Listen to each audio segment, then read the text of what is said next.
A very warm and a happy morning to you all children. I am extremely happy to meet you this morning to touch upon a new topic called sound.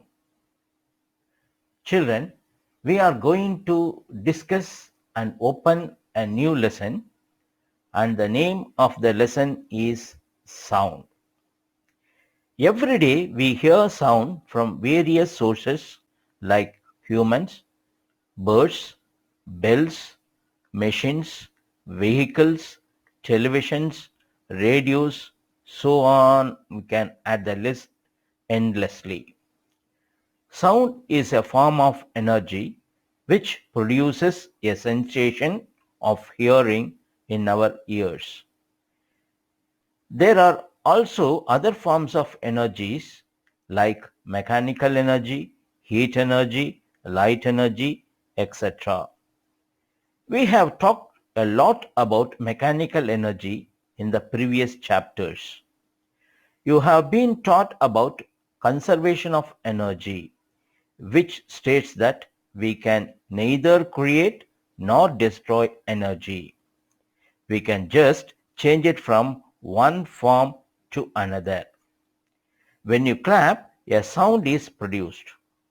Can you produce sound without utilizing your energy? Which form of energy did you use to produce, and how sound is produced, and how is it transmitted through a medium and received by ears? All these questions will be answered after we complete the lesson. This lesson is a very important as well as interesting lesson, and today we are going to see about the production of sound, the propagation of sound, types of mechanical waves, longitudinal and transverse waves, and the characteristics of sound waves.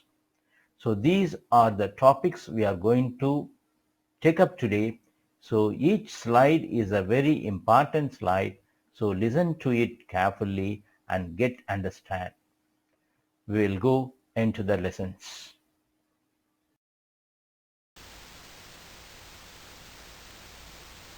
We hear so many sounds around us in everyday life. For example, if a milkman comes to a home and the main gate is locked, he rings the doorbell. The sound of the bell is heard by us and we open the door. So, in the same way, we talk to our parents and siblings at home. We hear the sound of TV. We hear the sound of the phone, etc. Now, let us see what exactly sound is produced. Sound is considered as a wave. To study wave, we need to take an example of throwing a stone into the pond. If we throw a stone in the pond, then we observe the formation of ripples. This ripple formation is not at one place. It keeps on forming and the diameter of the ripples keeps on increasing from the point of disturbance. These ripples are referred to as wave. Similarly, sound is a kind of wave. Children, let us start our study by means of an activity. Take a tuning fork and set it vibrating by striking its prongs on a rubber pad. Bring it near your ear. Before that, let us see what is a tuning fork. The picture of a tuning fork is given on the left side. It consists of two prongs and one stem attached to a stand. The two prongs on the upper side, they are able to vibrate. When you are striking it with a rubber hammer, then the prongs will begin to vibrate and the vibration causes sound. And there will be a number in every tuning fork and that particular number represents its frequency. What is frequency? We will see later. So what is a tuning fork? It is a small metal instrument consisting of a stem, two prongs and a foot piece that produces a constant pitch when either prongs is struck against a firm but resilient surface. So it is a very delicate instrument, therefore we have to handle it very softly. Fine. Having learnt about the tuning fork, now let us move into the activity. Take a tuning fork and set it vibrating by striking its prongs on a rubber pad. Bring it near to your ear. When you bring it to your ear, what will you observe? You will hear the sound. How this sound is produced? Because of the vibrations. Then, next step, touch one of the prongs of the vibrating tuning forks with your finger. Now, if you touch, you can feel the vibrations of the prongs. Now, suspend a table tennis ball or a small plastic ball by a thread from a support. Touch the ball gently with the prongs of the vibrating tuning fork. Now, if you touch, then the ball, the tennis ball, will begin to move away from its rest position. These are the activities which indicates a tuning fork when set into vibration produces sound. Now let us continue in studying with the same tuning fork. Fill water in a beaker or a glass up to the brim. Gently touch the water surface with one of the prongs of the vibrating tuning fork. So you have to take a glass full of water, then introduce one of the prongs of the tuning fork after setting into vibration and touch the surface of the water. Next, dip the prongs of the vibrating tuning fork into the water. Previously only one prong is touching. Here both the prongs are dipped into the glass of water. In the above activities, we have produced sound by striking the tuning fork. So in both the cases, the rest of the water which is at rest will be set into vibration, so waves will be produced. So these waves are produced because of the vibrating tuning fork.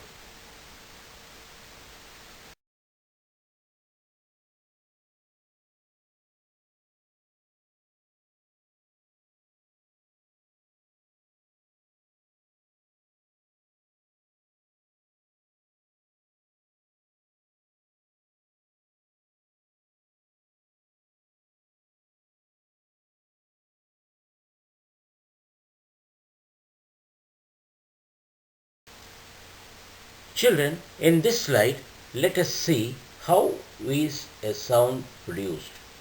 A sound is produced when an object vibrates, that is, they move in a to and fro motion. For instance, when we strike a tuning fork or a stretched rubber band, it vibrates and produces sound. The human voice is produced because of the vibrations of the vocal cords. String instruments produce sound as their strings vibrate. When a bird flaps its wings, makes a sound, and thus sound is produced. A flute produces sound because of the air column of the flute vibrates as air is passed through it. So when we hit the drum, the membrane of the drum vibrates, producing sound. When we pluck a guitar, the string on it makes to and fro motion and produces sound. Sound produced by the vibrating prongs of a tuning fork. So these illustrate a very clear idea that sound is caused due to the vibrating bodies. Children, let us learn how sound is traveling. The word travel is perfectly replaced by another word, propagation.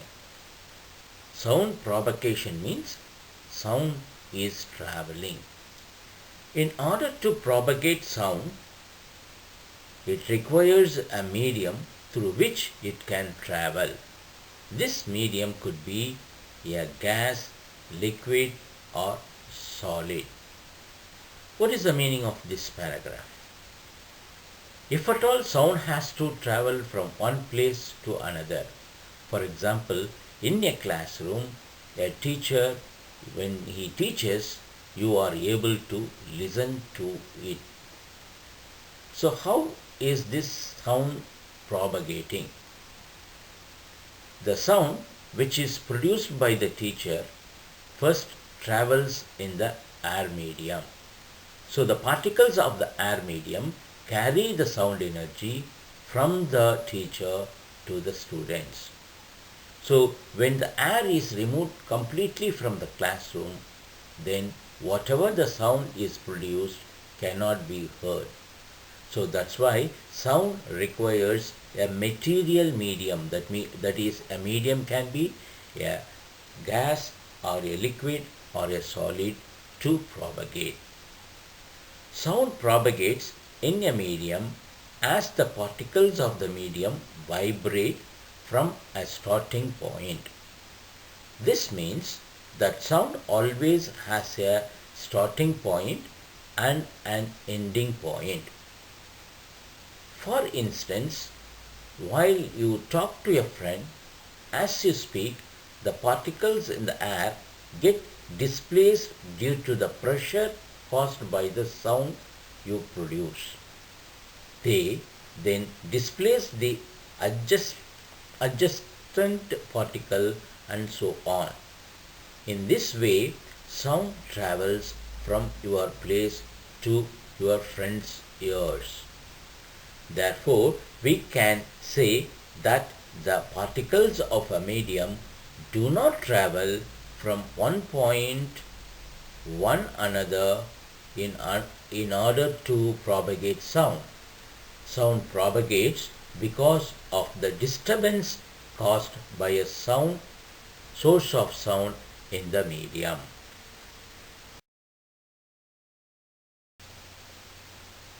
Children, this slide gives you more information on propagation of sound.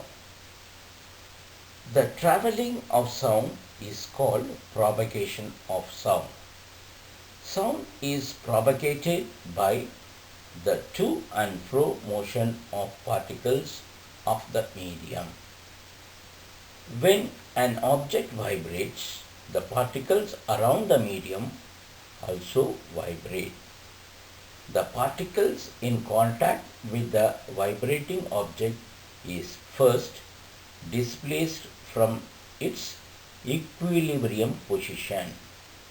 Each particle disturbs the other particle which is in contact to it. Thus, the disturbance is carried from the source to the listener. Now you can see the picture down. There is a tuning fork and the horizontal lines are the particles of air. So when the tuning fork is not set into vibration, the particles of the air are at its equilibrium position. That means they are at regular intervals. Second, see to the second one. Now the tuning fork is set into vibration. So when the tuning fork is set into the vibration, the air particles which are closer to it, they become closer and they begin to vibrate from the from left side to the right side. So you can see the disturbance of the air particles is traveling from the source, that is the tuning fork, to the listener.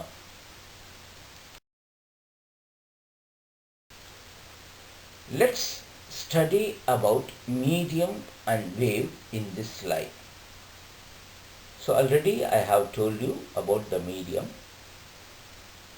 The matter or substance through which sound is transmitted is called a medium. A medium is necessary for the propagation of sound waves. The medium can be solid, liquid, or gas. Sound cannot travel in vacuum. Wave that requires medium to propagate is called mechanical wave. Then what is a wave? Wave is a phenomenon or disturbance in which energy is transferred from one point to another without any direct contact between them. For example, heat, light, sound is considered as a wave. Children, this slide gives you the branches of sound or the waves. Waves are mainly classified as two types. One is a mechanical wave, the other one is electromagnetic wave. In this, we are very particular in learning about mechanical waves. Mechanical waves, they require a medium to propagate, whereas the other wave, electromagnetic wave, they do not require a medium to propagate. That means they can travel even in vacuum. The mechanical waves are further classified into two, longitudinal wave and transverse waves. What is a longitudinal and transverse wave? We will learn in the upcoming slides. A perfect example of a longitudinal wave is a sound wave, and water wave is an example of transverse waves. And when we look as an examples for electromagnetic wave, these are the examples: light, microwaves, infrared waves, X-rays, ultraviolet rays, radio waves are the examples of electromagnetic waves. So, under mechanical waves, we have studied longitudinal and transverse waves are the two which makes it as mechanical. Now let us see what they are. Types of waves. On the basis of direction of propagation, waves are categorized into two parts: longitudinal waves and transverse waves. What is a longitudinal wave? They are the waves in which particles of the medium vibrate along the direction of propagation of the wave. For example, sound wave. So, you have to take it into your mind that the direction in which the particle travels and the direction in which the wave propagates, both are in the same direction. You see to the tuning fork, which is under the direction of travel of the wave is from left to right. The uh, in the same way, the direction of the propagation of the wave's particles are also from left to right. Since both of them are in the same direction, we call it as longitudinal wave. So, longitudinal waves are the waves in which the particles of the medium vibrate along the direction of propagation of the wave. So, an example is the sound wave. Next is the transverse wave. In this type of wave, the particles of the medium vibrate in a direction perpendicular to the direction of propagation of the wave. Previously, they travel in the same direction. Here, they travel perpendicularly. So, that is the major difference between the longitudinal and transverse waves. For examples, waves produced in a string, stretched string, is an example of transverse waves. Another type of wave which do not require any medium for propagation, they are called electromagnetic waves. These waves can travel through vacuum also. For example, light waves, X-rays. As an example of transverse waves, you see the type of wave down which is in the graph. Now, this is a very identical example as I illustrate now. Now take a long rope, tie one of the ends with a fixed point, say for example a window grill. Now hold the other end and make the string straight. Now move your hand up and down. When you move your hand up and down, a wave is produced.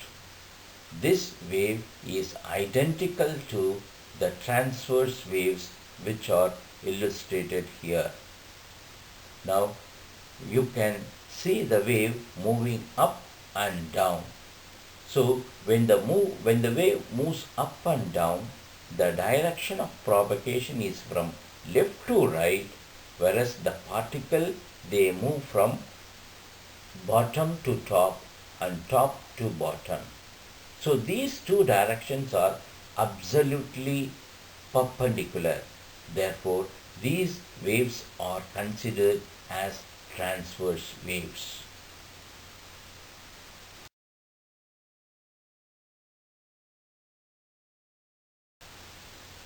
Now, let us see the major difference between a transverse waves and a longitudinal wave.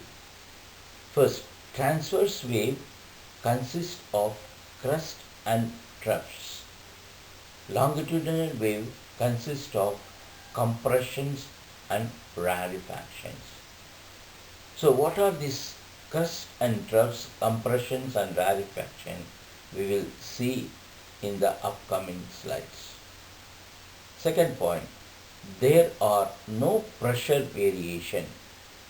There is a pressure variation throughout the medium in longitudinal wave. Third point, they can be propagated through solids and the surface of liquids but not in gases. Longitudinal waves, they can be propagated through solids, liquids as well as through gases also. Fourth difference. In transverse waves, the particles of the medium vibrate at right angles to the direction of wave propagation. In longitudinal waves, the particles of the medium vibrate parallel to the direction of the wave propagation. Fifth point, there is no change in the density of the medium. There is a change in the density throughout the medium in the case of longitudinal. The last difference, light wave is an example of transverse waves. Sound wave is an example of longitudinal wave.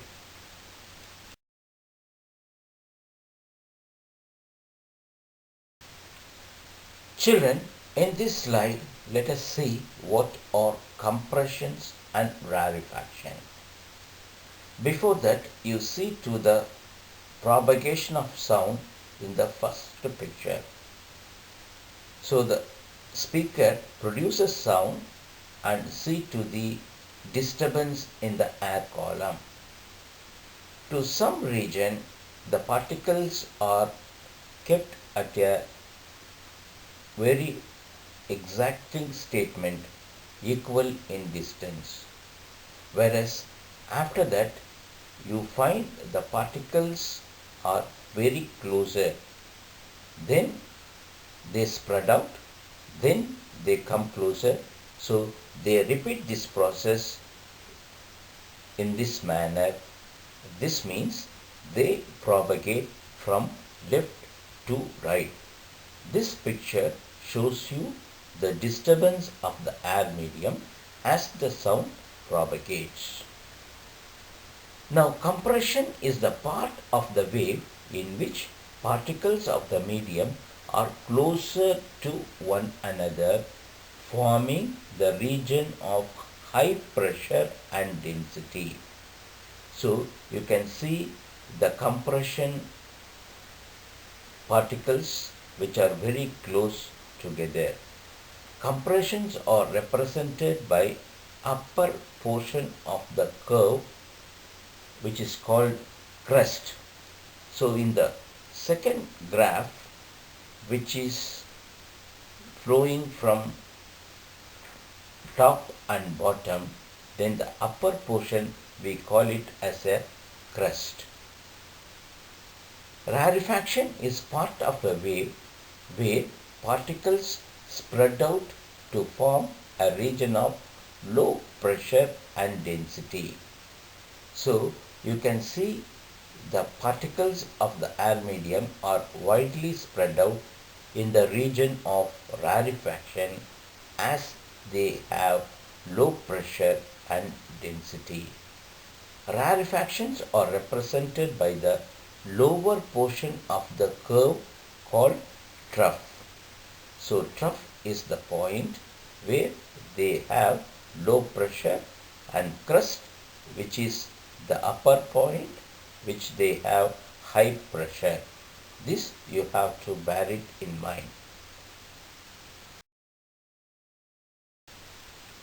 Children, let us pass on to the next topic, the characteristics of sound waves. Sound waves have the following characteristics: amplitude, wavelength, frequency, time period, and velocity. So all these words may be familiar to you, but they have a different meaning as far as the waves are concerned. So the definitions is very important with your understanding. So let us discuss each of these characteristics one by one in the upcoming slides. Children, let us discuss about each of the characteristics of sound here. For this, a close observation of the graph which is down, you have to look at it. So the wave starts and travels upward. The point B is called crest because it is the region where it has the maximum density of the particles. Then it comes down to its mean position and then begins to travel in the negative direction and reaches a point called trough. Then thus it propagates. Now I have measured a distance AB and the distance BC. Bear it in mind while we are discussing about each of the terms. First, let us take amplitude. The maximum displacement of the particle from its mean position is called amplitude. It is denoted by the letter A. Its SI unit is meter. So, you how to correlate with the graph. The measurement of the distance AB is the mean distance. Therefore, it represents amplitude. So, the distance AB in the graph refers to the amplitude as it is the mean distance from the undisturbed position. Now, next, wavelength. The distance between two nearest or adjacent crest or trough of a wave is called its wavelength.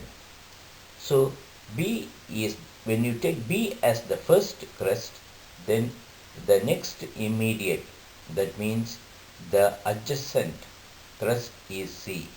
So the distance BC is referred as the distance of wavelength. It is denoted by a Greek letter called lambda. So this lambda represents wavelength. The SI unit of wavelength is also meter because it is a distance. Next is frequency. The number of vibrations made per second is called frequency. The SI unit of frequency is hertz. The symbol of frequency is mu. You have to pronounce it as nu. It is also a Greek letter. While I was discussing you about the tuning fork in the previous slides, I told every tuning fork will have a numeral in that, and that numerical represents frequency. For example, 512, if a tuning fork is having this numeral, then the frequency of the tuning fork is 512 Hertz. The meaning of it is, when you strike the prongs of the tuning fork begins to vibrate 512 times in a second. And that's why I told it is a very delicate instrument. So imagine a body vibrating 512 times in a second. So it is the frequency. So frequency is the number of vibrations made in 1 second, and it is represented by the letter nu, and its SI unit is hertz.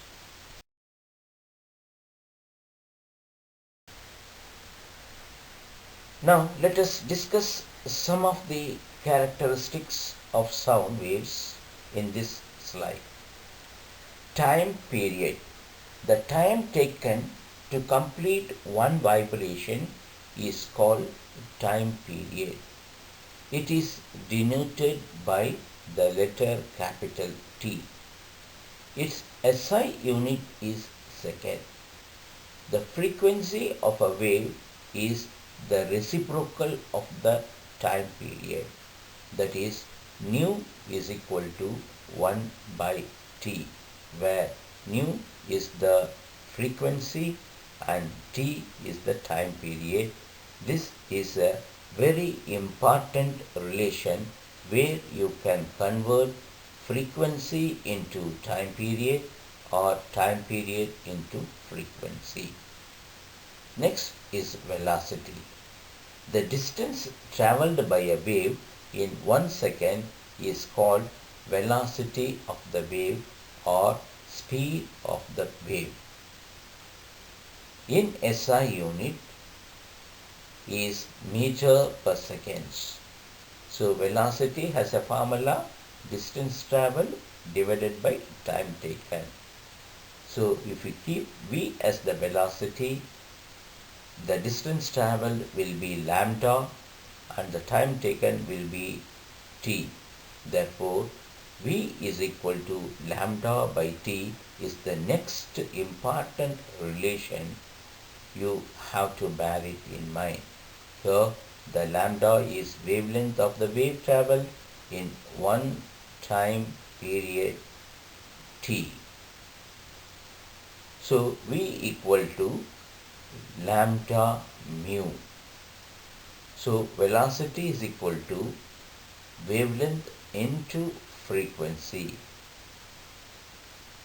It is called as the wave equation.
Now, let us study about pitch and loudness of sound.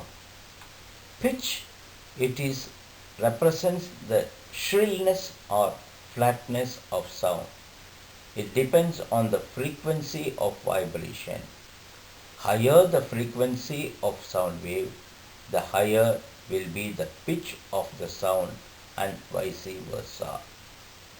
So see to the graphs down.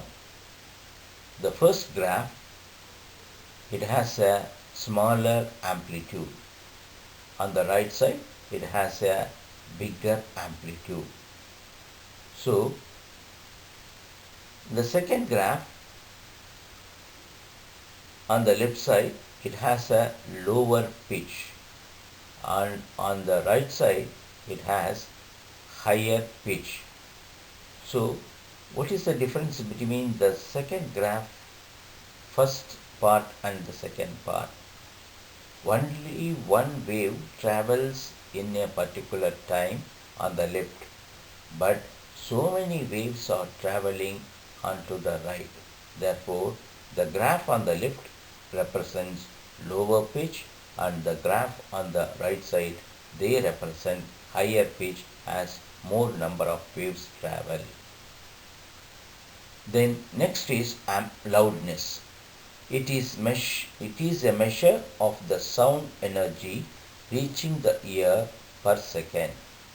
It depends on the amplitude of the sound waves. It is measured in decibels.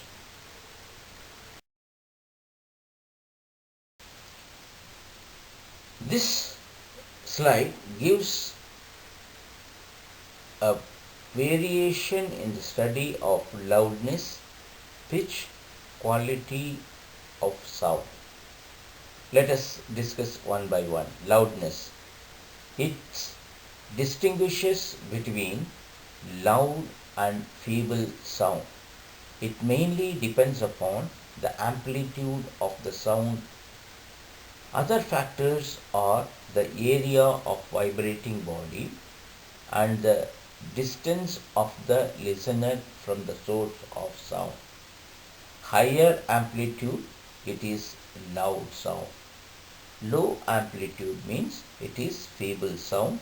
So they are distinguished between the graphs with low amplitude and high amplitude.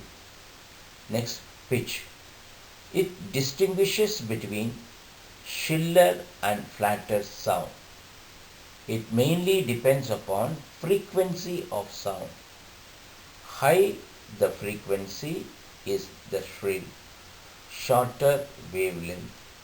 Low frequency is the flatter sound which has longer wavelength. So study the difference in the graphs which are shown here. Quality or timbre. It distinguishes one sound from other having the same loudness and pitch. Both the sounds have different sound effects. Sound waves of a guitar is represented down. Sound waves of a sitar is represented down here. So these are the qualities which makes it different. Now let us learn about music and note. Music, it is the sound that is pleasant to hear. For example, sound coming out of a musical instrument. Noise, it is the sound that is unpleasant to hear. For example, sound produced by vehicles. Then what is the audible frequency? The audible range of the human ear is 20 Hz to 20,000 Hz. The human ear can hear only those waves whose frequency lies between 20 Hz and 20,000 Hz. So unpleasant sound are called noise. In a classroom, all the children starts to speak together, they produce noise. We enjoy the musical sound. The music sound is one which is pleasant to our ear. The representation of the music and the noise are given in the form of graph here. Study and understand them.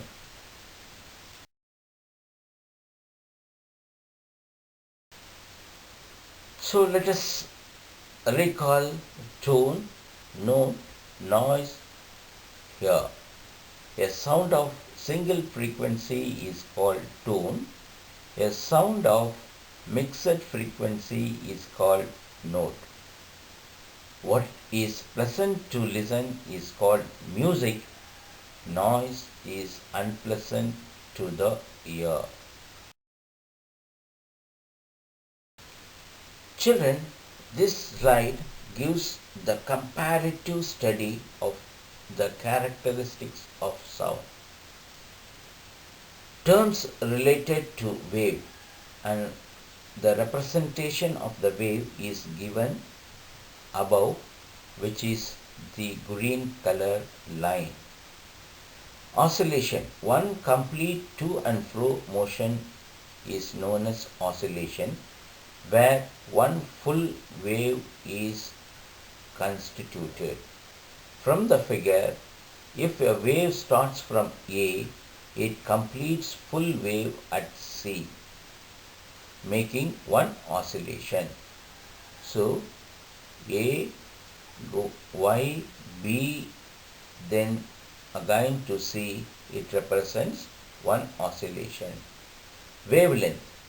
Length of one full wave along x-axis is represented by lambda. From figure, AC is the wavelength. It is measured in Armstrong unit A. 1 Armstrong is equal to 10 to the power minus 10 meters, but the SI unit of wavelength is meters and we represent it by the letter lambda. Amplitude. The maximum displacement of a wave on either side of its mean position is known as amplitude. From the figure, xy is the amplitude of the wave. Time period. The time taken by a wave to complete one oscillation is denoted by the letter capital T. Frequency. The number of oscillations made by wave in 1 second. It is represented by nu or F. Its unit is Hertz.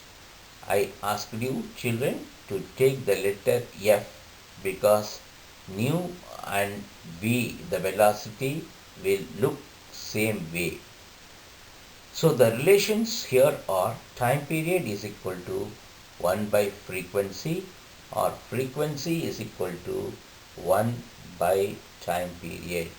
So to put it in a nutshell, this slide has come to you in the case of understanding of all the concepts.